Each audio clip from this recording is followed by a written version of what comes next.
Pernah nggak sih kalian melihat sosok yang sederhana tapi punya aura kepemimpinan yang kuat? Hari ini aku mau menggambar seseorang yang terkenal dengan gaya khas Sundanya, yaitu Kang Deddy Mulyadi. Tapi bukan cuma menggambar, aku juga mau mengobrol sedikit soal filosofi di balik karya ini dan sosok yang aku gambar. Yuk temani aku selama prosesnya. Kang Deddy Mulyadi dikenal sebagai sosok yang memiliki kedekatan dengan budaya lokal, sehingga sering mengangkat nilai-nilai tradisional dalam setiap langkahnya. Ketika menggambar, aku ingin menangkap esensi dari kepribadiannya yang hangat dan bijaksana. Filosofi yang ingin aku sampaikan melalui karya ini adalah bagaimana seseorang bisa tetap berpegang teguh pada akar budaya sambil memimpin dengan integritas dan visi yang jelas. Selama proses menggambar, aku akan berbagi cerita tentang bagaimana Kang Deddy menginspirasi banyak orang dengan pendekatannya yang unik dan penuh makna. Mari kita jelajahi lebih dalam tentang bagaimana seni bisa menjadi jembatan untuk memahami karakter dan nilai-nilai yang diusung oleh seorang pemimpin. Awal melukis, biasanya aku langsung masuk ke bagian mata dan hidung. Bagian ini penting banget karena disinilah letak ekspresi dan karakter seorang yang paling kelihatan. Mata Kang Deddy ini kelihatan tenang tapi tajam, kayak mata orang yang banyak berpikir tapi suka mengamati dengan hati. Gak heran sih, beliau sering turun langsung ke lapangan, ngobrol sama rakyat kecil, bahkan dengerin curhatan mereka satu persatu. Aku berusaha bikin tatapan matanya kelihatan bersahabat, tetapi tegas, bukan mata pemimpin yang galak, tapi mata yang menyimak dan mengayomi. Sekarang lanjut ke bagian hidung. Kalau diperhatikan, hidung beliau cenderung bulat di ujung, bikin wajahnya terlihat ramah dan bersahabat. Bukan tipe wajah yang menakutkan, tapi yang bikin orang nyaman buat mendekat. Buat aku, menggambar hidung kayak menyusun bentuk karakter. Tidak selalu harus detail berlebihan, tapi cukup menyampaikan kepribadiannya. Sekarang aku mulai fokus menggambar mata sebelah kanan. Yang dimaksud sebelah kanan adalah yang sebelah kanan gambar ya. Buat aku, mata ini bagian yang paling berbicara dari wajah Kang Deddy. Tatapannya kalem, tapi penuh makna. Seolah bilang, saya di sini buat dengerin kamu. Dan itu memang yang beliau sering lakukan. Mendengar keluhan warga kecil dengan sabar, bahkan sambil tersenyum. Di bagian ini aku kasih garis lembut di kelopak mata karena matanya nggak melotot, tapi juga nggak terlalu sayu. Seimbang, kayak pribadi beliau yang tegas tapi santun. Aku tambahkan sorotan mata sedikit, noda putih dikecil di pupil supaya tatapannya hidup, karena tanpa itu ekspresi bisa kelihatan kosong. Bayangkan seseorang yang menyapa kamu dengan senyum dan tatapan seperti ini. Rasanya kayak disambut pulang ke rumah ya. Sekarang aku mulai mengerjakan bagian alis dan detail-detail kecil di sekitar mata. Di dunia seni, detail-detail kecil seperti ini sering dianggap sepele. Padahal justru disinilah letak kekuatan ekspresi sebuah wajah. Alis misalnya, garisnya bisa mengubah suasana keseluruhan gambar. Apakah wajah itu terlihat marah, tenang, atau penuh kasih? Satu lengkungan kecil bisa membawa makna besar. Aku suka bagian ini karena disinilah tantangan seni terasa nyata. Bagaimana menyampaikan emosi lewat goresan-goresan halus.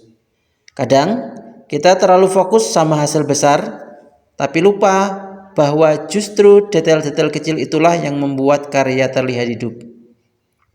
Kayak hidup juga, hal-hal kecil seperti tatapan mata atau anggukan kepala bisa memberi pengaruh yang besar kalau datang dari tempat yang tulus. Jadi meskipun prosesnya pelan, aku menikmati satu demi satu garis ini. Karena seni itu bukan tentang cepat selesai, tapi tentang bagaimana kita hadir sepenuhnya dalam setiap langkah. Untuk bagian mulut, bagian yang kelihatan sederhana tapi justru bisa menentukan suasana seluruh wajah. Dalam menggambar ekspresi, mulut adalah pusat emosi yang sangat halus. Aku mulai dengan membuat garis dasar bentuk bibir ringan dan tipis. Aku nggak langsung menekan arangku terlalu keras karena di tahap awal semuanya masih bisa berubah. Aku gunakan teknik layering, yaitu numpuk goresan sedikit demi sedikit, mulai dari garis lembut untuk mengukur lekukan bibir, lalu gelapkan secara bertahap sesuai pencahayaan dan arah senyum. Di sini aku lebih mengandalkan tekanan jari dan blending stamp untuk menyamarkan garis tepi supaya kesan senyumannya tidak terlalu tajam atau kaku. Aku juga memperhatikan highlight di bagian tengah bibir bawah. Biasanya aku sisakan bagian putih tanpa arang supaya terlihat ada pantulan cahaya alami. Tapi di balik teknik-teknik ini, aku merasa bagian mulut bukan cuma tentang bentuk atau bayangan. Senyum, walaupun hanya sedikit terangkat di ujung bibir, bisa mengubah segalanya. Dalam seni, kita belajar bahwa emosi paling dalam kadang muncul dari hal yang paling sederhana. Sebuah senyum lembut bisa bercerita banyak tentang ketulusan, penerimaan, atau bahkan keteguhan seseorang dalam diam. Bagiku, menggambar mulut seperti ini juga mengajarkan kesabaran. Karena terlalu cepat menekan arang atau terlalu tergesa-gesa membentuk garis bibir bisa membuat ekspresinya hilang. Jadi, aku memilih untuk perlahan, menikmati prosesnya, menyelaraskan teknik dengan rasa. Karena dalam seni, ketulusan itu tidak bisa dipaksakan. Pada tahap pembentukan wajah, di tahap ini fokus utamaku adalah menjaga proporsi dan alur garis supaya karakter wajah tetap seimbang dan natural. Biasanya aku mulai dari garis luar rahang, lalu lanjut ke bentuk pipi dan dagu. Aku memperhatikan bahwa wajah ini punya struktur yang cukup bulat dengan rahang yang tidak terlalu tajam. Jadi aku gunakan arang dengan tekanan ringan, mengikuti bentuknya perlahan agar tidak membuat garis terlalu tegas di awal. Di bagian pipi, aku aplikasikan teknik shading gradasi, yaitu memberikan bayangan secara bertahap dari area gelap ke terang untuk menunjukkan volume. Aku pakai blending stamp atau jari untuk meratakan arang di bagian pipi. Aku juga gunakan kuas untuk menghaluskan, supaya transisinya halus dan tidak terputus-putus. Kontur wajah seperti itu, seperti rangka bagi semua ekspresi. Kalau proporsinya keliru, ekspresi wajah pun bisa berubah total. Karena itu, aku selalu bolak-balik mengecek simetri antara sisi kanan dan sisi kiri dan menyesuaikan pencahayaan agar tetap realistis. Aku juga menggunakan teknik cross hatching ringan di bagian bawah rahang untuk memberikan kesan bayangan lembut tanpa membuatnya terlalu pekat. Garis-garis ini membantu menegaskan struktur wajah, terutama di bagian area dagu dan leher. Di titik ini, aku anggap penting untuk menahan diri agar tidak tergesa-gesa. Kadang, godaan terbesar dalam menggambar itu ingin cepat selesai. Tapi, untuk bentuk wajah, kesabaran adalah segalanya. Bagiku, setiap lengkungan di kontur wajah punya cerita, dan setiap goresan harus selaras dengan bentuk alami yang ingin disampaikan.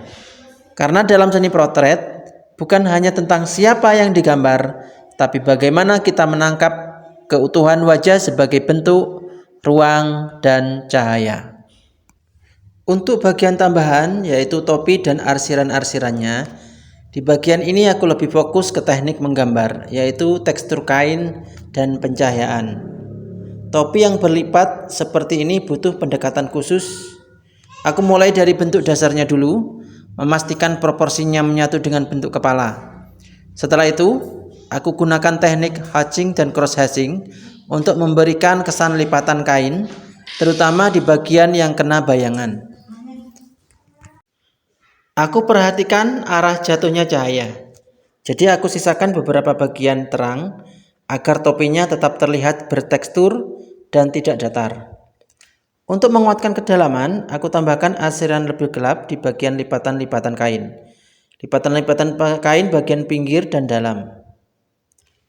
Di bagian ini, aku mengubah pendekatan menggambarku. Kalau sebelumnya, Aku banyak menggunakan tekanan arang secara langsung. Di bagian ikat ini aku mulai memanfaatkan kuas kering untuk membaurkan arsiran. Aku ingin menampilkan kesan lembut, realistis dari kain yang terlipat-lipat. Karena itu, aku buat lapisan arang tipis lebih dahulu di permukaan, lalu sapukan kuas secara perlahan mengikuti arah tekstur kain. Kuas ini bukan kuas cat biasa, melainkan kuas kering dengan bulu yang agak padat. Saat digeserkan ke permukaan kertas yang sudah berisi arang, ia membantu menyebarkan partikel arang secara halus, menciptakan gradasi lembut yang sulit dicapai dengan jari atau blending stamp biasa saja. Untuk bagian pundak, aku hanya memberi garis bentuk dasar tanpa terlalu banyak detail. Aku ingin tetap fokus pada ekspresi wajah, jadi aku buat bagian bawahnya lebih halus seperti menyatu ke kabut. Di bagian leher, aku gunakan teknik shading yang sangat lembut dengan tekanan arang ringan. Aku gunakan blending stamp secara melingkar agar permukaannya terlihat rata. Lalu sesekali menambahkan gelap di bagian bawah dagu agar tercipta kesan volume dan bayangan alami. Mungkin hasilnya tidak sempurna dan memang tidak ada niat untuk menjadi sempurna, karena sejujurnya aku pun masih dalam proses belajar. Masih banyak teknik yang belum aku kuasai dan masih jauh dari kemampuan para seniman hebat di luar sana. Terima kasih telah menonton. Jangan lupa subscribe, like, dan share. Terima kasih. Assalamualaikum warahmatullahi wabarakatuh.